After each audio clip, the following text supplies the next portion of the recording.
And tonight on The Wrap, the Boston bomber's fate is revealed. We'll tell you the somewhat surprising result. A new Gallup poll reveals what Americans really feel about when it comes to the big issues. You'll be surprised by those results. And Hillary Clinton pledges to get big money out of political campaigns right after she's done spending nearly $2 billion to get back to the White House. Is she a hypocrite? And George Stephanopoulos apologizes on the air for donating to the Clinton Foundation while ABC takes no action on the matter. Geraldo Rivera, of all people, has a little problem with that. Plus, we pay tribute to the King of Blues, B.B. King. We've got all of that, plus potluck and yay and nay. This is the Daily Wrap, live from New York City.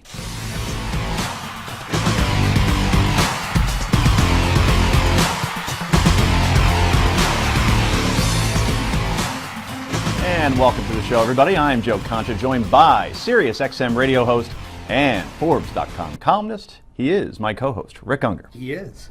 And to his right, he is the associate editor of HotAir.com. Noah Rothman is back, and I'm sorry, he is actually the assistant online editor at Commentary Magazine. It's new. It's hours old. It's hours old. You're safe. And finally, to his right, she is a small business guru and a best-selling author. Susan Solovic is back. Welcome, Susan. Looking Thanks. nice. You don't All look right. Irish. Let's get right to the Daily Download.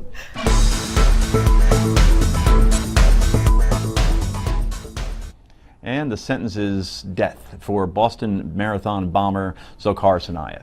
He showed no emotion as the sentence was read in Boston federal court. The same jury that found him guilty for the 2013 terror attack took just 14 hours over a span of 3 days to sentence Tsarnaev to death by lethal injection. On Twitter, Sidney Corison, whose mother Celeste lost both legs in the attack, had this to say: "My mother and I think that now he will go away and we will be able to move on. Justice. In his own words, an eye for an eye." Attorney General Loretta Lynch put out this statement, and we quote, "We know all too well that no verdict can heal the souls of those who lost loved ones, nor the minds and bodies of those who suffered life-changing injuries from this cowardly attack.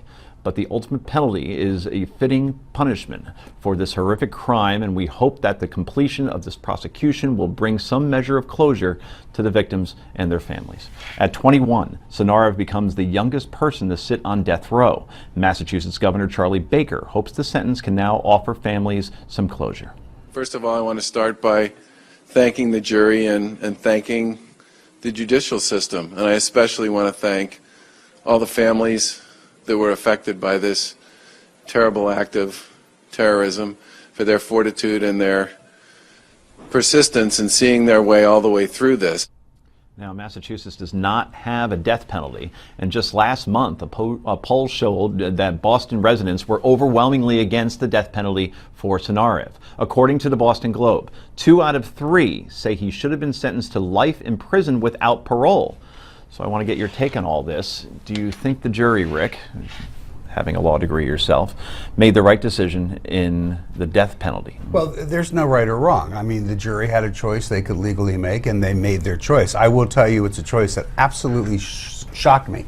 I didn't see it coming. We've seen that poll. The people in Boston, not only because maybe they have a more liberal political take, it's also a very heavily Catholic city.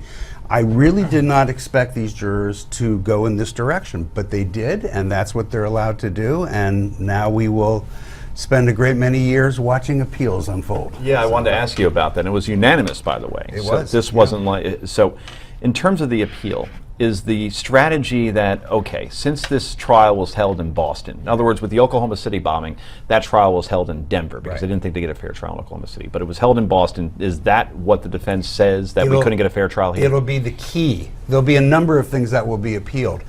Typical things like judges' instructions and on and on and on. But the big one that they'll really be pursuing is the venue question, that they could not get, as you said, they couldn't get a fair trial in Boston, should never have been there. And by the way, the court that ruled that it could go forward there, it was a 2-to-1 vote. So, you know, that could have gone either way. So yes, look, I mean, we know he's never getting out of jail. That was never a question. I think he'll be on death row for a very long time as these things unfold. And I think you're going to see some interesting things happening in Massachusetts, where the state, as we all know, does not have the death penalties because it was a federal trial that it was possible. There may be some buyer's remorse in the city of Boston. I don't know that it will make any difference whatsoever, but it's going to be interesting to see how they react, because this is probably not what most Bostonians, as much as they wanted to see this guy go away forever. At the same time, we were talking earlier, none of us are going to lose a moment's sleep the night he goes down. So. Right about that. Susan, do you think because Tsarnaev showed no remorse whatsoever, that the jury saw this and unanimously, as we just mentioned, said he doesn't even care? You see this video here of him flipping the bird to a camera. He doesn't even care about what he did. You know what? He deserves to die. He doesn't care. And honestly, though, I am in favor of the death penalty, but in this case, he's 21 years old. I would rather see him rot in one of those horrific prisons. What a horrible way to live out the rest of your years. Let him live in that kind of a lifestyle, caged like an animal, instead of giving him death. That's the easy way out. Easy way out. Yeah, That's what I was about absolutely. to say. I agree. Yeah. That's amazing. So you're for the death penalty, and if there's anything that deserves the death penalty, it's what he did, and specifically, and I want to remind viewers, by the way, that this brother Tsarnaev, Dzhokhar, is the one that took a knapsack that had a bomb in it and consciously put it next to an 8-year-old kid, a boy who was killed. Obviously, I mean, not to say that you should stick a knapsack next to anybody, but to look down and say, yeah, that's a good place for it. Well, and honestly, it's just if that doesn't get you the death penalty, I don't know what. Well, does. the egregious nature of his crime, the people inside that prison have a way of taking care of things on their own. That's very true. That's true.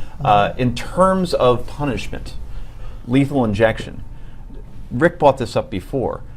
It's harder to do lethal injection apparently because the drug. Well, the drug companies won't make this drug any longer because it only really has one purpose. There's not any money in it for the drug companies, and some of them have issues with it. So. Interesting.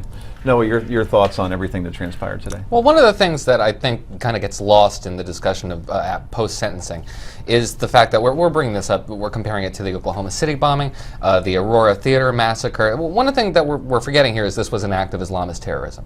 This was not a typical mass murder. This was not a typical attack from a domestic terrorist. This was Islamicized, radicalized individuals who nevertheless were American. We're in America and we're Americans.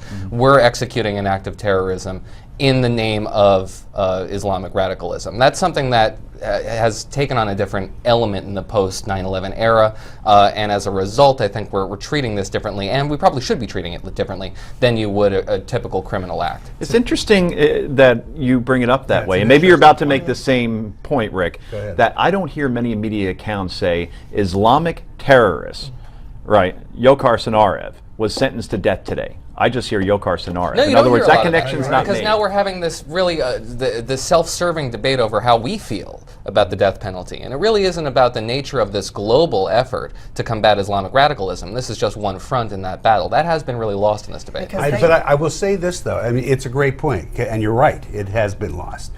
I kind of like that in a way, because not because I think we should forget that this was Islamic terrorism. It was.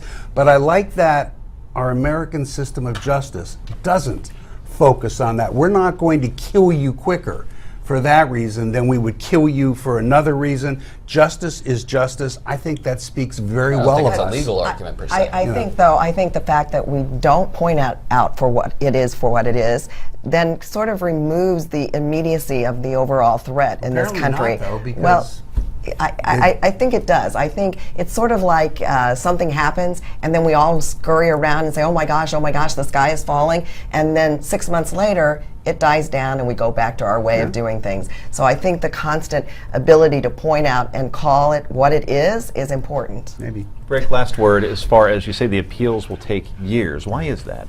It's not a quick system. You have just thousands of cases moving through different levels of the judicial system. Can't you prioritize this and one? we have given the no, you really symbolism of can't. it? That's not justice either to other people. And we have this Congress that you may have noticed isn't really quick to approve judges when they're appointed, and it matters. You need judges to move things through the system. Either way, ultimately, you think that he will be put to death. Hard to say about, you have to see how the appeals go, but I think either way, ultimately, he won't be put to death. That's Either my way, it own will not be opinion. a comfortable existence. No. Coming up next, 2016 hopeful Hillary Clinton is already making promises for her turn in the Oval Office. What is she promising? Back with more in just a moment.